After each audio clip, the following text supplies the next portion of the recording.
Hey everybody, welcome back to my shed and welcome to episode 3 of my trapping season.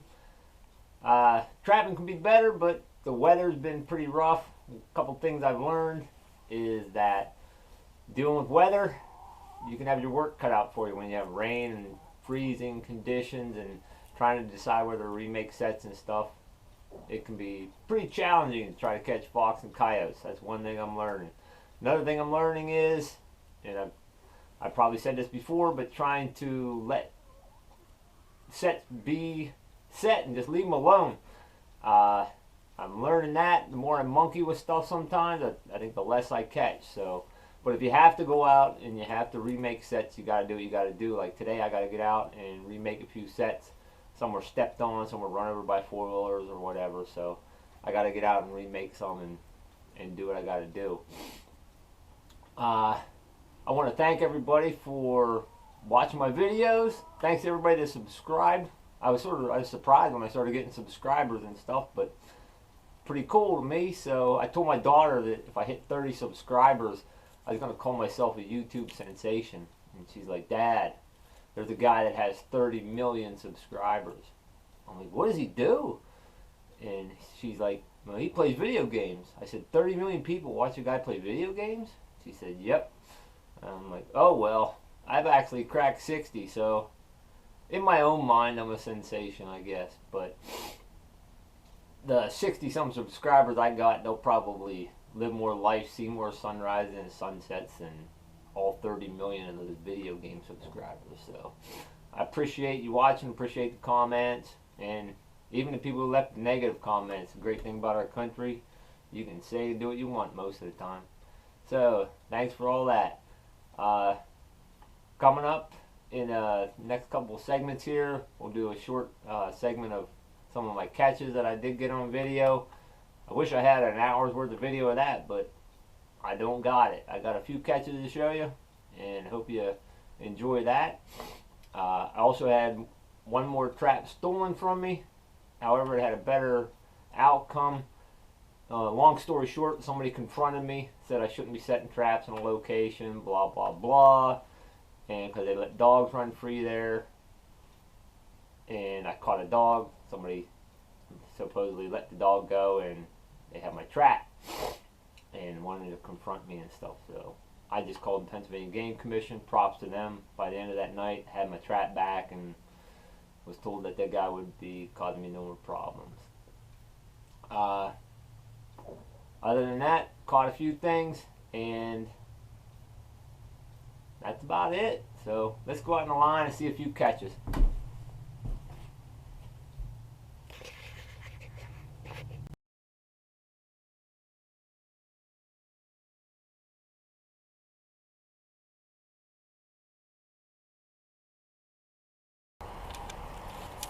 Here's one of my favorite sets with a beautiful possum.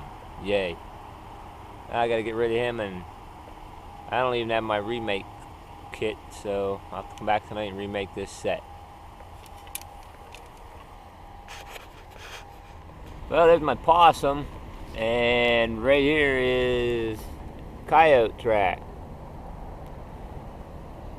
I don't know if it was there before or during the possum. Rather have the coyote.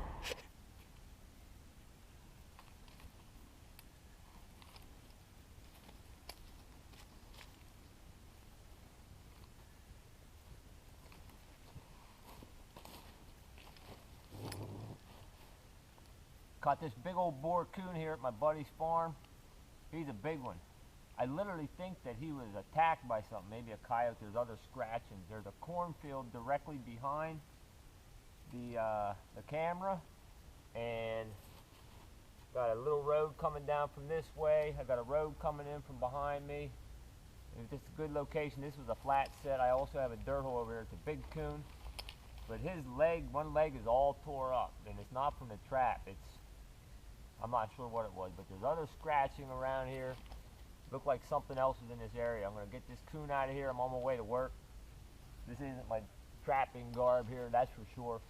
So I'm going to get this coon out of here. I'm actually going to keep them. My buddy wants them out of this farm. I know they're worthless, He's a big, nice looking one. I think I'm going to just get him tanned here.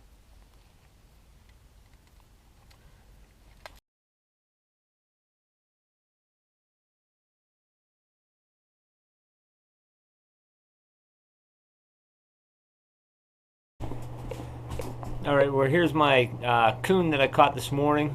Thought it was a boar, but it's not. It was a female, but she's got really nice fur. I think really close to being prime. I got her fleshed out here. Try to turn her inside out.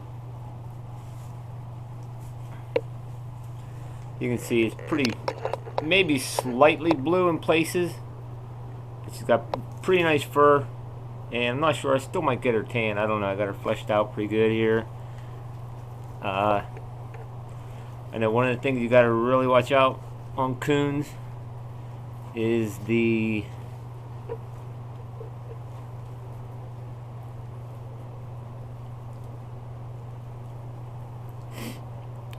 between the ears and the back of the neck area. You really got to scrape that good. I got it pretty good here. And I think that this thing was caught in a snare before. I see a burn mark right here. It goes the whole way around the neck. I'm not sure if it was caught in a snare and released or what. There's where something was chewing on its leg or it chewed on its own leg. I have no idea. But the more I tried to flesh there, it started tearing apart. So get it on a stretcher.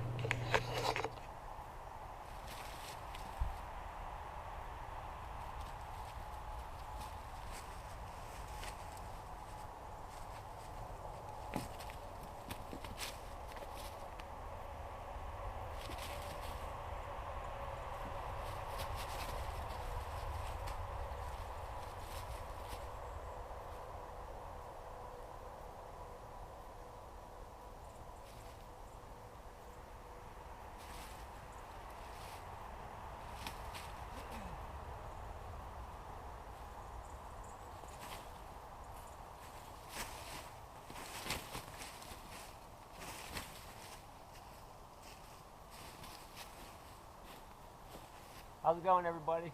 This is the second gray I've caught in this area. Actually caught them on some old chicken bones from a rotisserie chicken. So don't throw those old carcasses away. Shove them in a dirt hole, and you never know. So I'm excited. This is just an old dirt hole. I put a lot of backing on here, and same trap, same location, same everything. I didn't change out the trap or anything. It's a Bridger 1 3/4, and I'm gonna get this guy out of here and come back later and make the set. So I forgot my remake kit, so I'll be coming back later to remake this set. I'm gonna get this guy out of here. I'm sure it was about 30 degrees last night. This is about, let's see, this is November the 8th, Sunday. We can't hunt today, so get this guy out of here. Hopefully he's a little more prime than the first one I caught here, so this is a good thing. It's been really warm lately, and I think maybe this 30-degree day helped things out. So thanks for watching.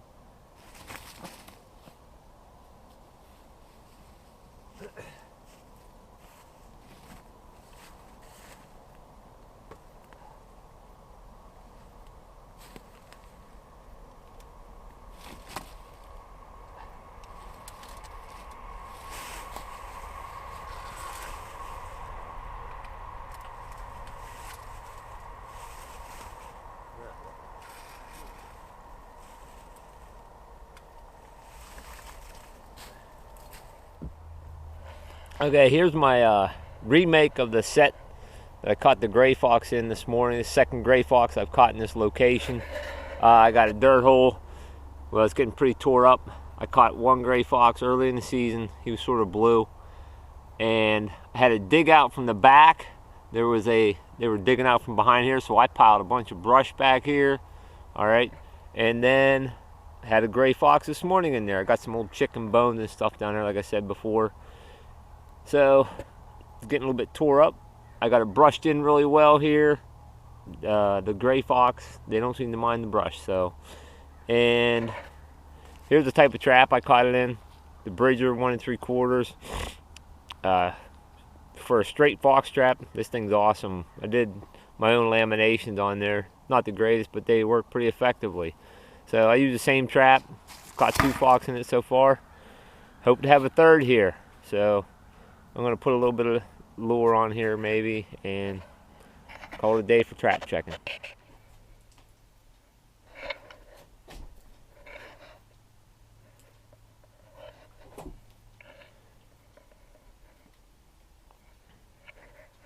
Here's my gray from this morning.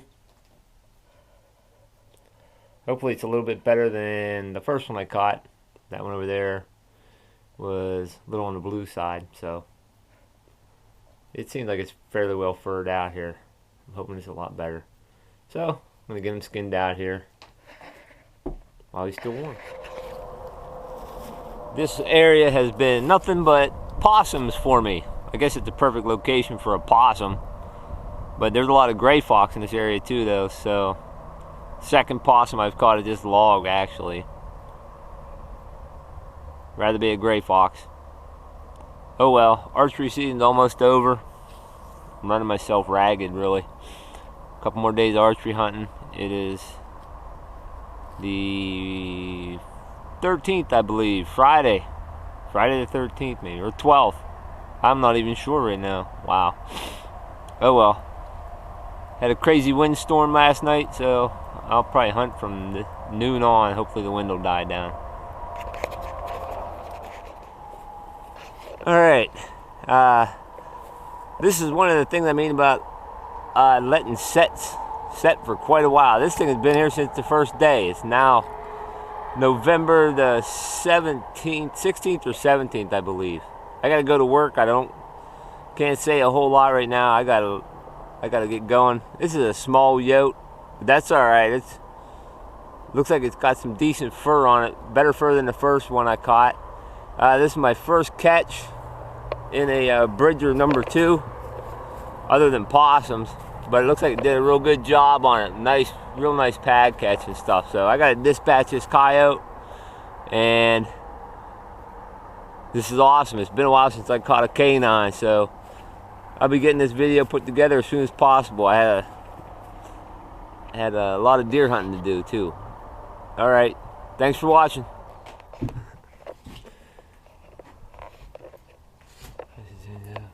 Well, here's my coyote from this morning. Not a bad dog, I guess. Better than nothing, so.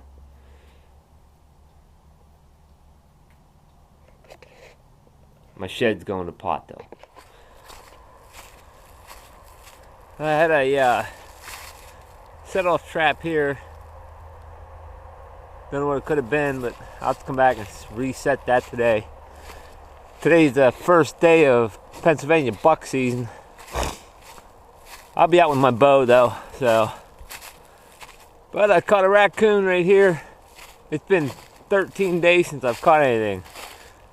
And I know coons are pretty much worthless, but I don't know if it's picking up too good in the dark. About 5 in the morning. This is a third. I've caught 2 gray fox. Both the gray fox I caught so far and this raccoon right in this set. And I'll have to come back and remake this set sometime today. So, gotta get this dispatched and go get in the tree stand. Hopefully get a buck. Alright. Here's a little better look at that coon from this morning. Too bad they aren't worth anything, because this baby is pretty well furred up. It's pretty good size. I mean, but it is what it is. I mean, I caught him. I dispatched him. I'm going to do the best I can on him. Whether or not I send it to NAFA or get it tanned, I'm not quite sure yet. I got 2 decent coon. I might pick the best one, have it tanned out. I'm not sure. Oh yeah, I picked up a nice hunk of damaged linoleum from Lowe's and stuck it in here. So now if I spill any blood, I can just wipe it up. Cost 25 bucks. 8x12 hunk of linoleum. Not a bad little job there, really. It's gonna do me great. Alright, well, I hope you enjoyed the few catches I made and got the videotape. Coming up then, the next video segment, which will be episode 4, I'll try to get one out by the end of December, which will be come December 19th starts our short bobcat and fisher trapping season. I'll be putting some sets out for those as well. And also cable restraint season starts on the 25th. I'll probably do like a whole episode with showing you some how I do my cable restraint setups and stuff. And if you got any comments on that stuff, please let me know as well, whether you got some tips for me or you got some tips from me. Either way, I'd like to hear about it. So until next time. Oh wait, one more thing. I wanted to give a shout out to, oh shoot, I forgot his name. Doesn't matter, but if you Google Stalker Fabrications and if you need a good heavy duty stake driver, I recommend this thing. I have beaten the daylights out of this stake driver. The only thing is it mushroomed a little bit. Big deal, that's to be expected. I beat stakes in with a 8-pound sledge with this thing. Hasn't bent, the tip is still, it's got some Mars on it, but I drive it through a lot of rock and stuff here in the area that I'm at. So this stake driver is all that in a bag of chips. So Stalker Fabrications, give that guy his props. If this breaks, I'll get another one, guaranteed. So next time, like I said, hopefully have maybe a couple more catches and do some cable restraints. And if I get really lucky, I might show you a bobcat or fisher.